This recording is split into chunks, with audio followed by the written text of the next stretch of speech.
We gon' burn it down. Burn it down. We gon' burn it down. Burn it down.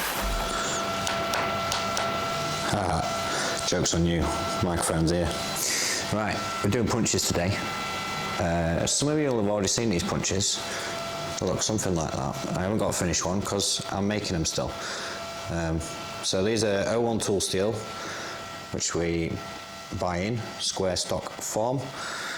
I'm just going to give you a quick run through the process because, well, essentially a few people complained about what they cost.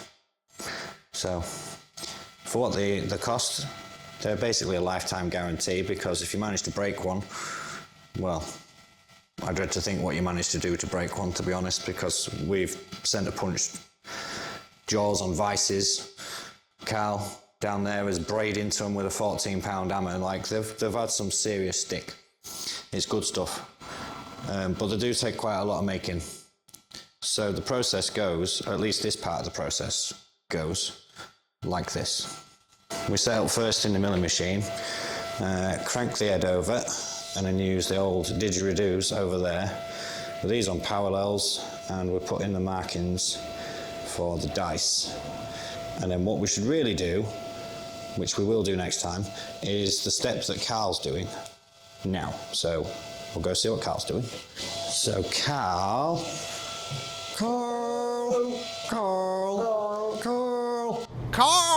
Hankering for hands and feet.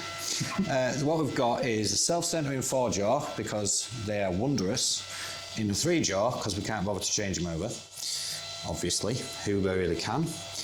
And then we're set up in here with the chamfering tool, and we're going to put a chamfer on the end of that, and it should look something like this. Plus, it means you get to hear this. Contact. Ooh. Quick 70 amps on the wall. Some zoomage. Ooh, zoomage.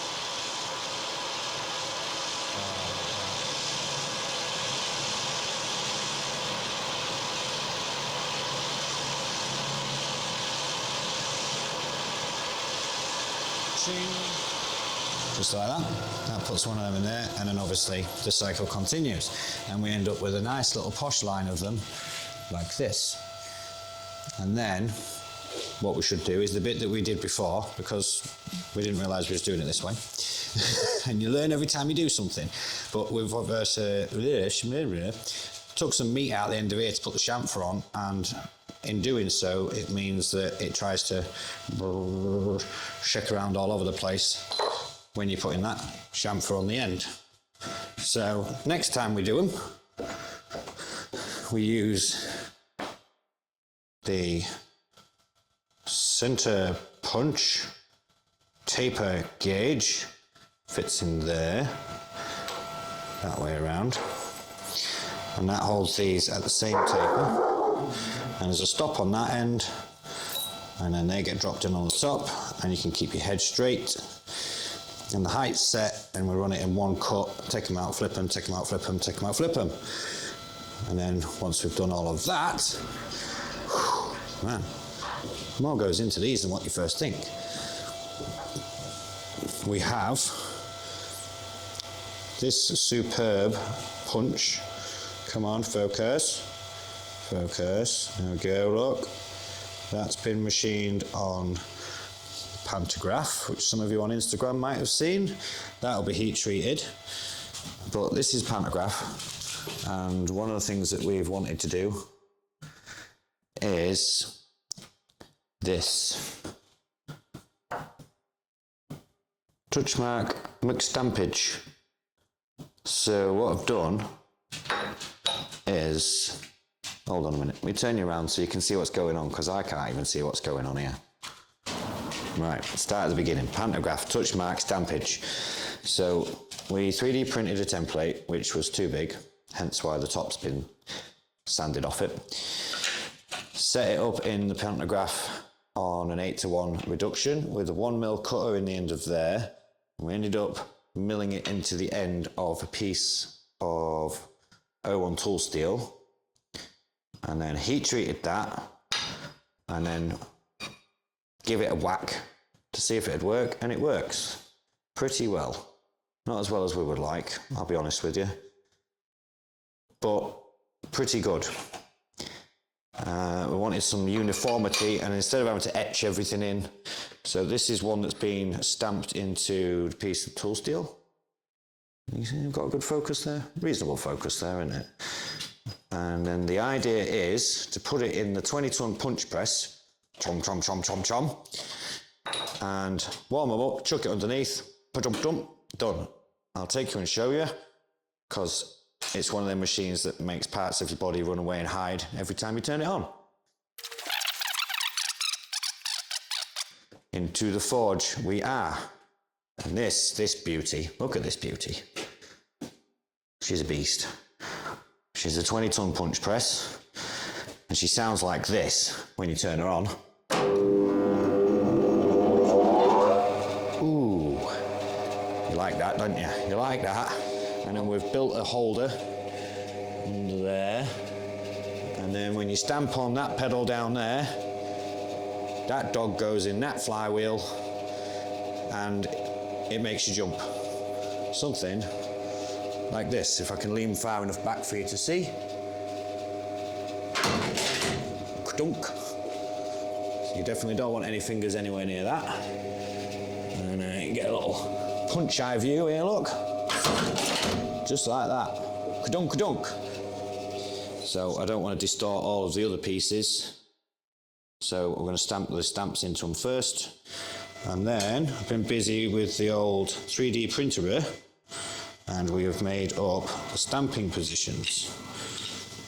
Each one to make sure that none are the same sides on the dice, so they are like real dice, plus one with a spot missing to fit the logo. And they just slide on the end, and we use a specific punch, which I've lost. There it is. Specific centering puncheon with a machined section on the end. Man, this focus. Come on, focus. Focus, please. Focus. Focus. Yes. Machined section there, look, on the end. That is nice and snug with them. And then once they've been done, we end up with punched holes that look like that originally, which is pretty rubbish, as you can see, once you've flattened it off, because the centre punch forms metal over. You are upsetting the steel. When you push this bit down, the rest of it goes, and you end up with these little mini volcano mountains on the top, which when you then grind them down, you end up with the punches like we did before, which kind of look a bit like that. And the focus is terrible. So what we've done now is stepped up the game, and in here is a 3mm solid carbide. Oh man, come on, focus baby. There we go, look, let's see if I can get you in on that. Look at that little bar there. So I've got a 3mm in there. And that's all set up, jigged against the stop. And then once we do it, we machine them using the centre potted marks. Look at these. Ooh. Now they are proper dice dimplers, if ever I saw some. And because the material's removed, it means that they stay that way, instead of disappearing when they all get polished up and shiny. And then they get heat treated. Here's grip blasting, which I didn't show you because it's pretty boring to watch. So they all get grip blasted, and that cleans all the grind marks and scratch marks out with a coarse abrasive, so we get this nice uniform finish. Which with tool steel especially, you don't want anything coarser than like about a 120 grit scratch in it, because it can create fracture lines, and this is already quite an aggressive shape to try and heat treat. And then they're going to go in this oven, which has been warming up nicely. You see it says 885 there, which is a little bit high for 01 tool steel, but you have to take into account the time it takes to take it out of the oven. Get it in said quench tank, which is here. which is about an 80 degrees Celsius oil bath, and then the rest in 80 degrees Celsius until they're ready to go into the oven for tempering, sorry. There we go.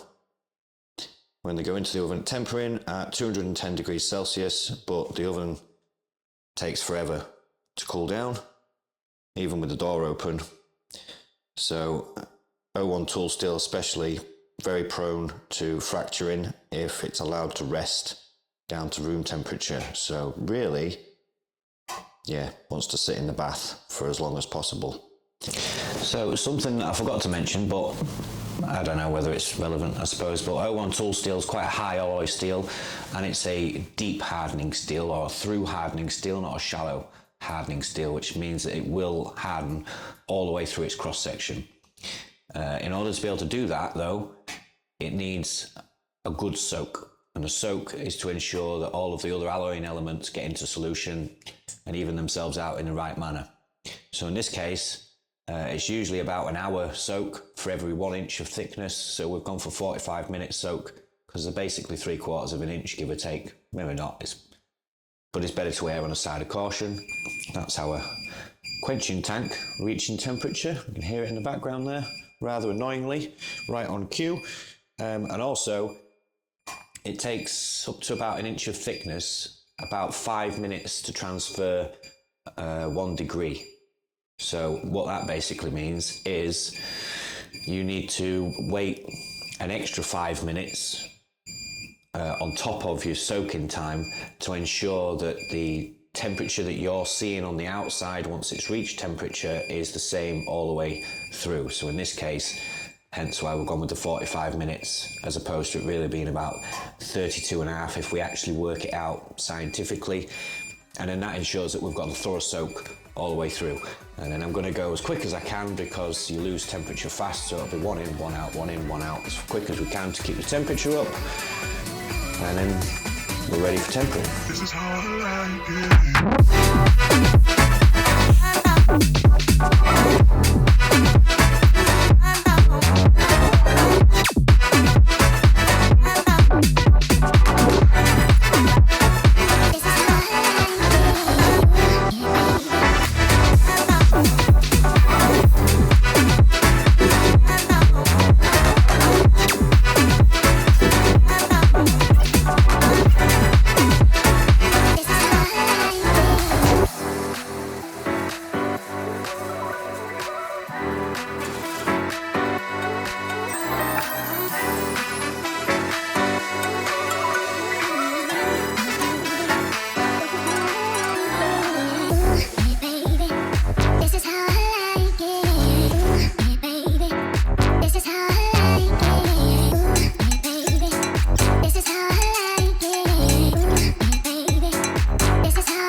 These are really hard to try and get a thumbnail for, but they're finished. Hopefully you can see them in the shots that we've done. A lot of work goes into these, as I've described to you. I hope you enjoyed the process. Even better than that, I hope you head on over to Exton Industries and go and pick one up for yourself. Good old tools, proper built. Used correctly, even incorrectly, I would hesitate to say. They'll last you a lifetime. Good weight to them. Ooh, you can tell they're good. Just by the noise, by the smell. Oh yeah, baby. Oh yeah. Right, I hope you like that. We'd appreciate it if you did some sharing and subscribing and, you know, all the other stuff that fancy YouTubers tell you to do. Hopefully you'll stay, hang about, join in the conversation here and there. Yeah, just like that.